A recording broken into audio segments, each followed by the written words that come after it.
Good morning. It's 7 o'clock in the morning. It's October 28th, 2021. I'm Shelley Smith, and I'm an architect, an urbanist, a writer, and this day I am also a wanderer and an explorer.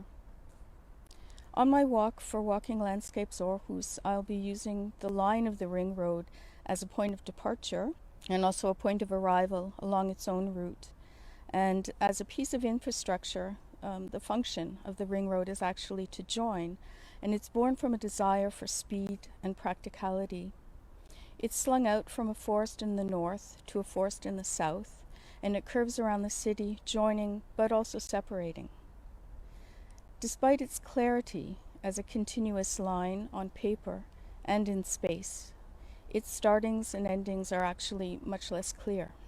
The ring road is frayed at these startings and endings, and as a piece of infrastructure, we assume that it belongs to the city. During the course of the next 12 hours, I will slowly and with presence and curiosity walk the line of the ring road, weaving wanderings and musings along it, across it, over it, and under it. I'll be searching for narratives and landscapes, and these landscapes I'll be searching for in the details, in the small scale, and actually in settings most often unseen in speed and practicality. So I begin my walk here, in darkness, at an ending, at the frayed tatter from which the ring road eventually emerges, Metropolis forest.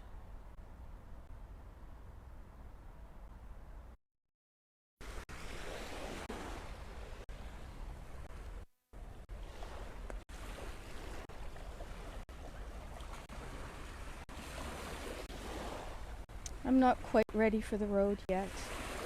Another scape beckoned.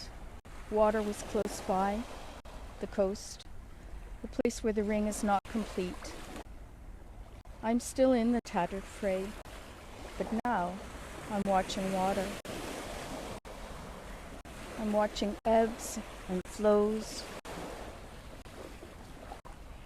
ins and outs, like breath, like meditation, like emotion, like the back and the forth of the road.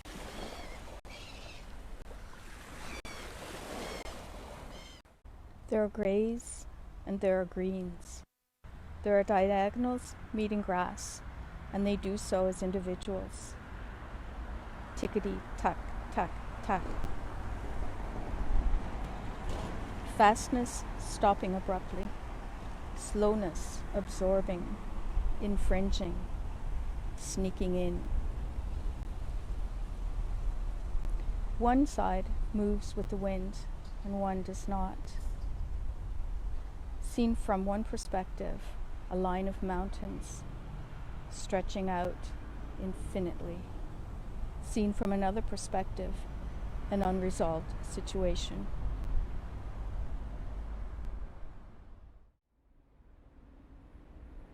$100, $41, $11, $2A,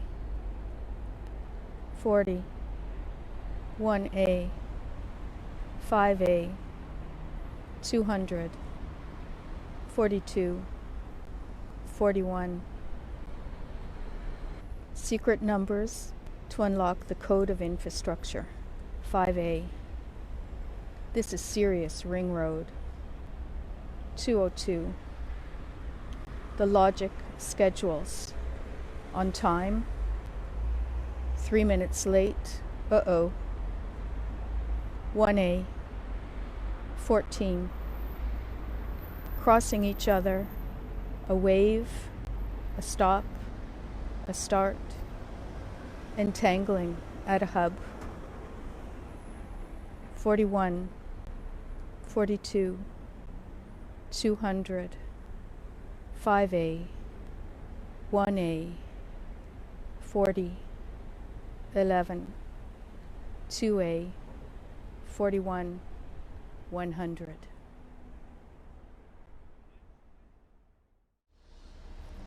A new kind of forest appears, its leaves having fallen from its flat trees. This is a kind of ordered anarchy, a contradiction in terms. An informal world, under the line, tries on a cloak of formality, but discards it in a makeshift closet, carefully not choosing respectability. I wonder if planned edginess maybe loses its edge. Secondhand graffiti, mix and match. Could the patterns be changed? The order changed? Maybe dots could be paired with stripes. This forms a disappearing perspective of hopes and dreams.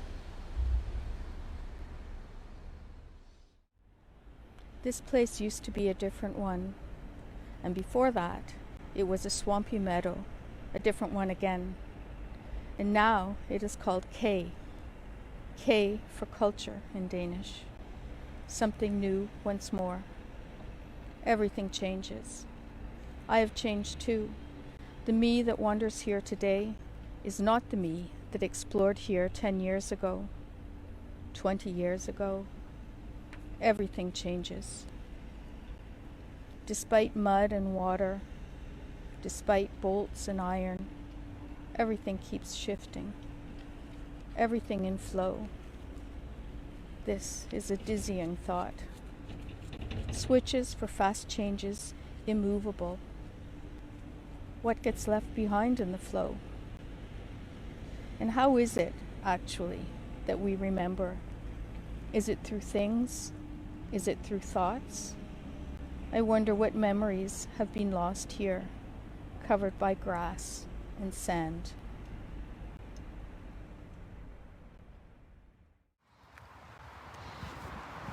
This could be a painting. Maybe it is. The foreground slopes down and moves away. The middle ground holds the sky, and the background closes the story. But there are other stories, at other scales, and with other senses here.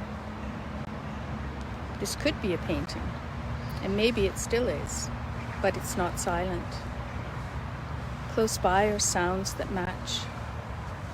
In the middle ground, the wind moves, and in the background is the constant drumming of progress, and the line is insistent with its carpet of noise.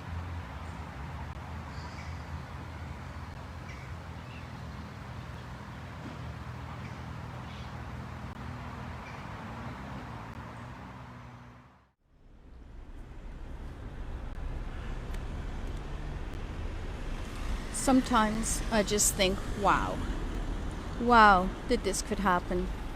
And not just because of strength and durability, but also that no one in this seemingly public street space, no one with a green vest or a yellow vest or an orange vest and a flame-breathing reader put a stop to this.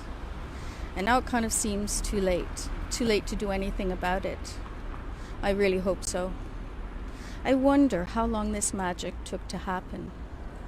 I also wonder how many people walked by, maybe without noticing, but certainly without kicking or stomping or pulling in order to make this possible.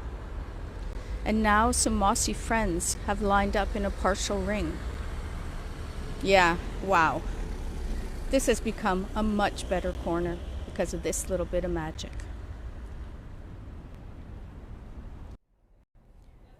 Rings upon rings upon rings. Giants could easily tread here. Bound up with myth, with history, with tragedy and comedy, with stories of gods and goddesses. The repetition of lines, ring after ring after ring, transcending, descending, moving along. A background in the scene itself, seeing from different aspects, illuminating different views of same. Ring upon ring upon ring. Many stories unfold here.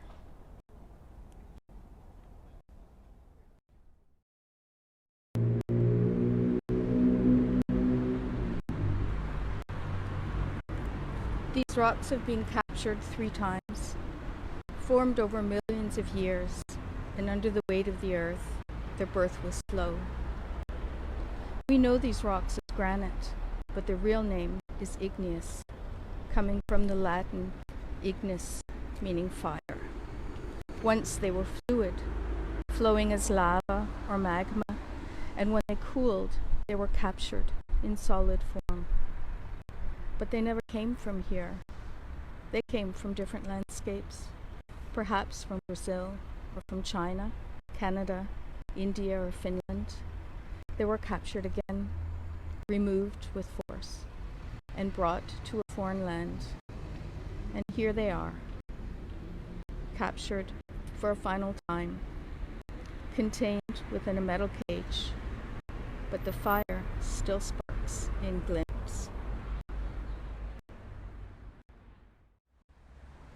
Over 110 years ago, a red beech, or blood beech, was planted.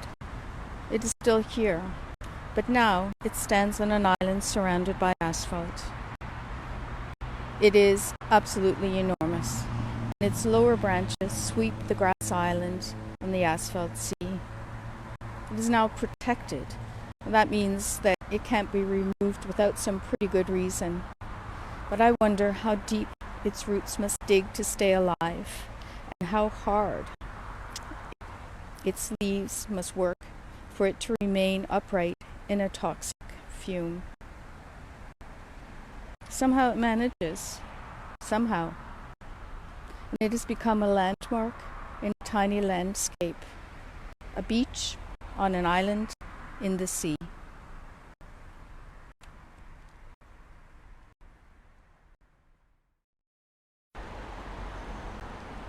Good evening. It's 7 p.m.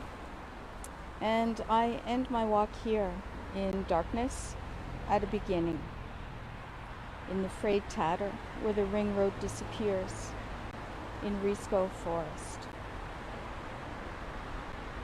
I've wandered in one direction in the past 12 hours, but the route could be reversed.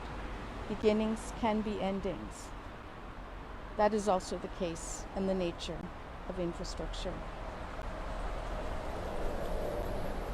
I've wandered and I've discovered, and I've let the line reveal what it would when I looked a little closer and when I moved a little bit slower.